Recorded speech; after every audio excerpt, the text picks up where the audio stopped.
સર્વને મારા જય શ્રી કૃષ્ણ. આપ સર્વેનું મારી યુટ્યુબ ચેનલમાં હાર્દિક સ્વાગત છે. આજે ભાદરવા માસના વદ પક્ષની એકાદશી એટલે કે ઇન્દિરા એકાદશી હોય ત્યારે આપણે શ્રીમદ ભાગવદ્ ગીતાના 15મા અધ્યાયનું મહાત્મ્ય તથા 15મો અધ્યાયનો ગુજરાતી ભાવાર્થ સાંભળશું. તો વિડીયોને અંત સુધી જરૂરથી જોજો અને જો ચેનલમાં નવા હોય અને ચેનલને સબસ્ક્રાઈબ ના કરી હોય તો જલ્દીથી કરી દેજો. વિડીયો પસંદ આવે તો લાઈક અને શેર જરૂરથી કરજો. શ્રીમદ ભાગવદ્ ગીતા 15મા અધ્યાયનો મહાત્મ્ય. શ્રી મહાદેવજી બોલ્યા, હે પાર્વતી, હવે ગીતાના 15મા અધ્યાયનો મહાત્મ્ય સાંભળો. ગોંડ દેશમાં કૃપાળ નરસિંહ નામે એક રાજા હતા.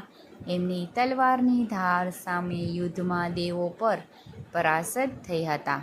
તેઓ બુદ્ધિમાન સેનાપતિ, શસ્ત્ર અને શાસ્ત્રની કલાઓનો ભંડાર હતા. તેમનું નામ હતું સરભ મેરુડ. તેમની ભુજાઓમાં પ્રચંડ તાકાત હતી. એક વખત તે પાપીએ રાજકુમારો સહિત મહારાજનો વધ કરી પોતે જ રાજા બનવાનો વિચાર કર્યો. આ નિશ્ચયના થોડા જ દિવસ પછી તે કોલેરાનો શિકાર થઈ મૃત્યુ પામ્યા. થોડા સમય પછી તે પાપી પોતાના પૂર્વ કર્મોને લીધે સિંધુ દેશમાં એક તેજસ્વી ઘોડા તરીકે જન્મ્યા.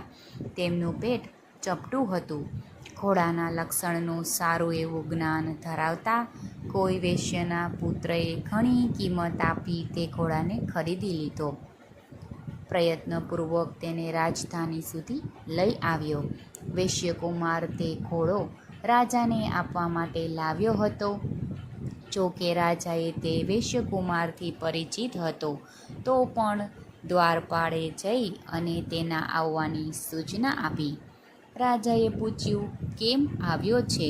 ત્યારે તેને સ્પષ્ટ શબ્દમાં જવાબ આપ્યો, દેવ સિંધુ દેશમાં એક ઉત્તમ લક્ષણોથી યુક્ત અશ્વ હતો. તેને ત્રણેય લોકમાં એક રત્ન સમજી મેં ઘણી કિંમત આપી ખરીદી લીધો છે. રાજાએ આજ્ઞા આપી, તે ઘોડાને અહીં લાવો. ખરેખર તે ઘોડો ગુણોમાં ઉચ્ચેશ્વર જેવો હતો. સુંદર રૂપનો તો ઘણો ભંડાર હતો. શુભ લક્ષણોનો સમુદ્ર હતો. વૈશ્ય ઘોડાને લઈ આવ્યો. રાજાએ તેમને જોયો. અશ્વના લક્ષણો જાણનારા આત્મીયોને તેમને ઘણી પ્રશંસા કરી. આ સાંભળી રાજા અપાર આનંદમાં ડૂબી ગયા. તેમને વૈશ્યને મોં માંગી સુવર્ણ મુદ્રાઓ આપી તરત જ તે ઘોડો ખરીદી લીધો. થોડા દિવસો પછી એક વખત રાજા શિકાર કરવા ખેલવા ઉત્સુક થઈ અને તે ઘોડા ઉપર બેસી વનમાં ગયા. ત્યાં મૃગોની પાછળ તેમને પોતાના ઘોડાને દોડાવ્યો. પાછળ પાછળ બધી બાજુથી આવતા સૈનિકો સાથ છૂટી ગયો. તેઓ હરણો વડે આકૃત થઈ ઘણે દૂર નીકળી ગયા. તરસથી વ્યાકુળ થવા લાગ્યા ત્યારે તે ઘોડા પર ઉતરી અને પાણીની શોધ કરવા લાગ્યા. ઘોડાને તો તેમને વૃક્ષની ડાળીએ બાંધી દીધો. પોતે એક ખડક ઉપર ચઢવા લાગ્યા. થોડે દૂર જઈ તેમને જોયું કે એક પાનનો ટુકડો હોવાથી હવાની ડાળીથી ઊંચો શિલા પર પડ્યો છે. તેના પર ગીતાના 15મા અધ્યાયનો શ્લોક લખેલો છે. રાજા તેને વાંચવા લાગ્યા. તેના મુખેથી ગીતાના અક્ષરો સાંભળી ઘોડો તરત જ પડી ગયો અને અશ્વ શરીર છોડી તરત જ દિવ્ય વિમાનમાં બેસી સ્વર્ગ લોકમાં સિધાર્યો. તે પછી રાજાએ પહાડ ઉપર ચઢી અને એક ઉત્તમ આશ્રમ જોયો. ત્યાં નાગ, કેસર, કેળ, આંબા, નાળિયેરીના વૃક્ષો શોભી રહ્યા હતા. આશ્રમની એક અંદર બ્રાહ્મણ દેવ બેઠેલા હતા. તેઓ સંસારની વાસનાઓથી મુક્ત હતા. રાજાએ તેમને પ્રણામ કરી ઘણી ભક્તિ સાથે પૂછ્યું, બ્રાહ્મણ, મારો ઘોડો જે હમણાં જ સ્વર્ગે સિધાર્યો તેનું શું કારણ હતું? રાજાની વાત સાંભળી ત્રિકાળદર્શી મંત્રવેતા અને મહાપુરુષોમાં શ્રેષ્ઠ વિષ્ણુ શર્મા નામના બ્રાહ્મણે કહ્યું, રાજન, પૂર્વે કાળમાં તમારે ત્યાં જે સરભ મેરુડ નામે સેનાપતિ હતો તે તેમને પુત્રો સહિત મારી અને સ્વયં રાજ્ય હડપવા તૈયાર થયો હતો. તે દરમિયાન કોલેરાનો શિકાર થઈ તે મૃત્યુ પામ્યો. તે પછી તે પાપીને લીધે ઘોડો બન્યો. અને અહીં ક્યાંક ગીતાના 15મા અધ્યાયનો અડધો શ્લોક મળવાથી તેને તે વાંચવા લાગ્યો. તેને તમારા મુખેથી સાંભળી એ ઘોડો સ્વર્ગગતિ પામ્યો છે. તે પછી રાજાના સૈનિક તેને શોધતા શોધતા ત્યાં ગયા. રાજાએ તે બ્રાહ્મણને પ્રણામ કરી બધાની સાથે પ્રસન્નતાપૂર્વક ત્યાંથી ચાલ્યા અને ગીતાના 15મા અધ્યાયના શ્લોકાક્ષરોથી અંકિત તે પત્રને વાંચી વાંચી પ્રસન્ન થવા લાગ્યા. તેમના નેત્ર હર્ષથી ખીલી ઉઠ્યા. ઘેરે આવી તેમને મંત્રવેતા મંત્રીઓ સાથે પુત્રના સિંહબલને રાજ્ય સિંહાસન ઉપર અભિષિક્ત કરી પોતે 15મા અધ્યાયના જપથી વિશુદ્ધ ચિત્ત થઈ મોક્ષને પ્રાપ્ત થયા. તો આ શ્રીમદ ભાગવદ્ ગીતાના 15મા અધ્યાયનો મહાત્મય હતો. હવે આપણે 15મો અધ્યાય શ્રવણ કરીએ. શ્રીમદ ભાગવદ્ ગીતા 15મો અધ્યાય. શ્રી ભગવાન ઉવાચ ઉદ્ધવજ મૂલમધમ શાખમ અધ્યસ્તરે પ્રાહુર્યવ્યામ છંદયાસીમ યસ્યમ પર્ણાની વ્યસ્ય વેદ સ વેદવિતમ.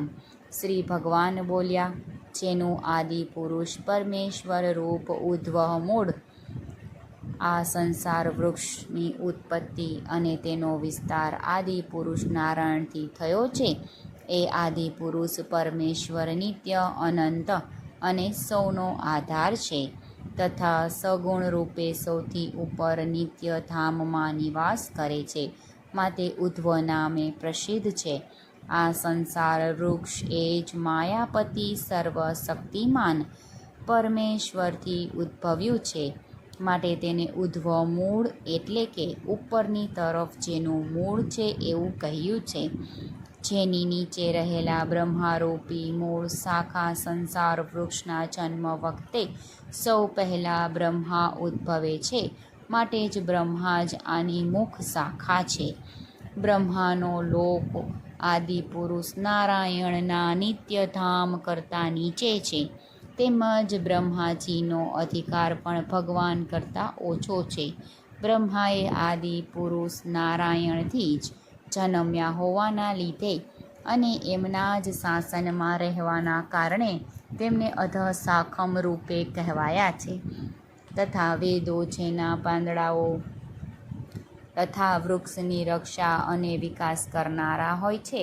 વેદો પણ આ સંસારરૂપી વૃક્ષની મુખ્ય શાખારૂપી બ્રહ્માથી પ્રગટ્યા છે અને વેદ વિહિત કર્મોથી જ સંસારનો વિકાસ અને રક્ષા થાય છે.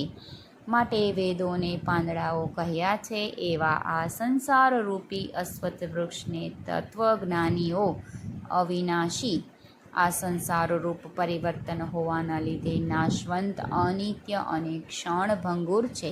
છતાં તેઓ પ્રવાહ અનાદિકાળથી ચાલ્યો આવે છે અને એના પ્રવાહનો આરો જ દેખાતો નથી. માટે અને વળી આનું મૂળ સર્વશક્તિમાન પરમેશ્વર નિત્ય અવિનાશી હોવાના લીધે આ સંસાર વૃક્ષને અવિનાશી કહ્યું છે.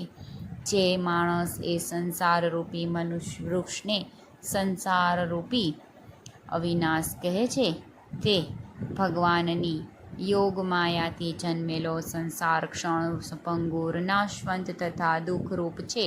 એના ચિંતનને છોડી અને કેવલ પરમેશ્વરનું જ નિત્ય નિરંતર અનન્ય પ્રેમ ભાવે ચિંતન કરે એ વેદના તાત્પર્યને જણાવે છે. અધઃશ્રોસ્વર્ય પ્રસ્તુતાસ્ય શાખા ગુણ પ્રવૃદ્ધા વિષય પ્રબલાઃ અધઃશ્વમૂલાયનનુસંતાતિનિઃ.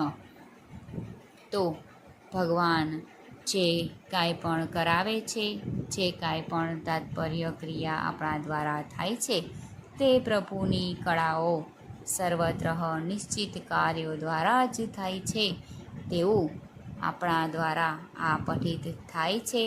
માટે આપણે જે કાંઈ પણ શુભ કે અશુભ કર્મો કરીએ છીએ એ સંસાર વૃક્ષની ત્રણેય ગુણોરૂપી જળ વડે વૃદ્ધિ પામેલા અને વિષયરૂપી કુમળો ધરાવતા દેવ, મનુષ્ય, શસ્ય આદિ યોગીઓની શાખાઓ નીચે અને ઉપર આમ તેમ ફેલાયેલા છે, તેમજ એ શાખાઓના મનુષ્યલોકમાં માટેના આ મૂળિયા મનુષ્યલોકમાં કર્માનુસાર બંધાય છે.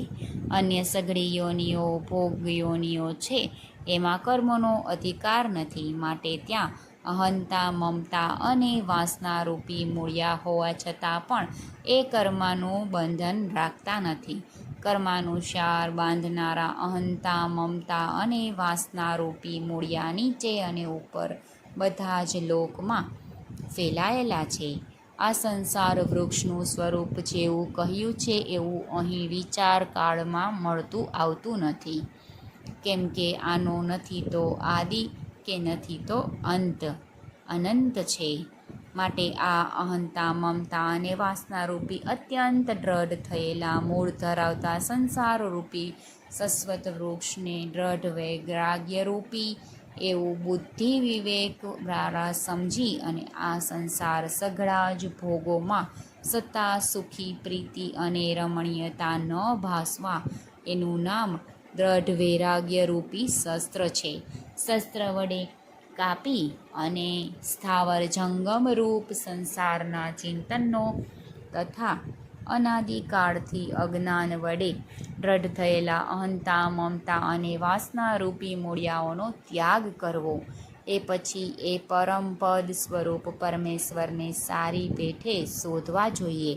જેને પામી ચૂકેલા માણસ ફરી પાછા વળી અને સંસારમાં નથી આવતા, અને જે પરમેશ્વરથી આ પુરાતન સંસાર વૃક્ષની પ્રવૃત્તિ અર્થાત પરંપરા વિસ્તાર પામી છે, એ જ આદિપુરુષ નારાયણને હું શરણે છું. આ પ્રમાણે દ્રઢ નિશ્ચય કરી એ પરમેશ્વરને મનન અને નિધ્યાંતિક કરવું જોઈએ. જેમના માન અને મોહ નષ્ટ થઈ ચૂક્યા છે, જેમને આસક્તિરૂપ દોષને જીતી લીધો છે, જેમની પરમાત્માના સ્વરૂપમાં નિત્ય સ્થિતિ છે, અને જેમને કામનાઓ પૂર્ણરૂપે નાશ પામી ચૂકી છે, એવા સુખ દુઃખરૂપી દ્વંદ્વોથી છૂટેલા જ્ઞાનજીવો એ અવિનાશી પરમપદને પામે છે. જે પરમપદને પામી મનુષ્યો પાછા ફરી અને સંસારમાં આવતા નથી, એ સ્વયં પ્રકાશિત પરમપદને ન તો સૂર્ય ઉર્જાવી શકે, ન ચંદ્રમા કે ન તો અગ્નિ. એ જ મારું પરમ ધામ છે. આ દેહમ રહેલા સનાતન જીવાત્મા મારો જ અંશ છે. આ રીતે વિભાગો વિનાનું રહેલું હોવા છતાં પણ મહાકાશ ઘડાઓમાં જાણે જુદું જુદું હોય એમ જણાય છે.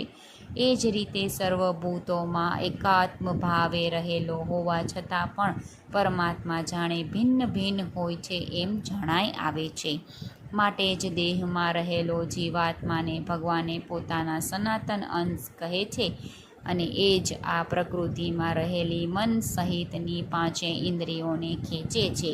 વાયુ ગંધના સ્થાનેથી ગંધને જે રીતે ગ્રહણ કરી બીજા સ્થાને લઈ જાય છે, એ જ રીતે દેહ આદિનો સ્વામી જીવાત્મા પણ જે શરીરને છોડે એ શરીરમાંથી પ્રાણ દ્વારા મન સમેત ઇન્દ્રિયોને લઈ પછી જે શરીર પામે છે એમાં જાય છે. આ જીવાત્મા ક્ષોમ, ચક્ષુ, ત્વચા, રસના ભાવ અને મનને આશ્રય એટલે કે એમની સહાય લઈ અને જ વિષયોને સેવે છે. શરીર છોડીને જતો શરીરમાં સ્થિત રહેલો વિષયોને ભોગવતો કે ત્રણેય ગુણોથી છોડાયેલો હોવા છતાંય જીવાત્માના યથાર્થ સ્વરૂપને અજ્ઞાની જનો નથી જાણતા. કેવલ જ્ઞાન ચક્ષુ ધરાવનારા વિવેકશીલ જ્ઞાની જનો તત્વથી જાણે છે, અને સૂર્યમાં રહેલા જે તેજ આખા જગતને ઉજવે છે, એ જ તેજ ચંદ્રમા અને જે અગ્નિ છે તેને તું મારું જ તેજ જાણ. તથા હું જ પૃથ્વીમાં પ્રવેશી પોતાની શક્તિથી સઘળા ભૂતોને ધારણ કરું છું, અને રસ સ્વરૂપ એટલે કે અમૃતમય ચંદ્રમા બની સઘળી વનસ્પતિઓને પોષું છું. સર્વ પ્રાણીઓના શરીરમાં સ્થિત રહેલો છું. હું જ પ્રાણ અને અપાનથી સંયોજન વૈશ્વાત અગ્નિ સ્વરૂપ થઈ અને ચાર ભક્ષ્ય, ભોજ્ય, લેહ અને ચોષ્ય એમ આ ચાર પ્રકારના અન્ન હોય છે. એમાં જેને ચાવીને ખાવું પડે છે એ ભક્ષ્ય, જેમને રોટલી વગેરે જે ગળવું પડે છે તે ભોજ્ય, જેમ કે દૂધ વગેરે અને જે ચાટવું પડે છે તે લેહવા એટલે કે ચટણી વગેરે, અને જેમને ચૂસવું પડે છે ચોસ્ય જેમ કે શેરડી અન્નને પચાવું છું. હું જ સૌ પ્રાણીઓના હૃદયમાં અંતર્યામી રૂપે રહેલું છું, તથા મારાથી જ સ્મૃતિ, જ્ઞાન તેમજ અપહોન છે, અને સંયન, વિષય આદિ વગેરે દોષોનો વિચાર દ્વારા દૂર કરવાનું નામ અપોહન છે. તથા વેદો વડે હું જ જાણવા યોગ્ય માટે સર્વ વેદો વડે જાણવા યોગ્ય એકાતા પરમેશ્વર છે, તેમજ વેદાંતોના કર્તા અને વેદોને જાણનારો પણ હું જ છું. હે ભરતવંશી, જે જ્ઞાની માણસ મને આ રીતે તત્વથી પુરુષોત્તમ સ્વરૂપે જાણે છે, એ સર્વ જ્ઞાન માણસ સર્વ રીતે નિરંતર મુજ વાસુદેવ પરમેશ્વરને ભજે છે. હે નિષ્પાપી અર્જુન, આપ આ ઘણું રહસ્યમય ગોપનીય શાસ્ત્ર મેં કહ્યું, અને તત્વથી જાણીને માણસ જ્ઞાન અને કૃતજ્ઞ કાર્ય થાય છે. ઓમ તત્સદિતિ શ્રીમદ્ભાગવદ્ ગીતાસુપનિષદ બ્રહ્મ વિદ્યાયા યોગશાસ્ત્રે શ્રી કૃષ્ણ અર્જુન સંવાદે પુરુષોત્તમ નામ યોગ નામ સામ્યશો પંચમ સપ્તમ અધ્યાય સંપૂર્ણ. પુરુષોત્તમ નામ યોગ નામનો 15મો અધ્યાય સંપૂર્ણ. સર્વે વૈષ્ણવોને મારા જય શ્રી કૃષ્ણ.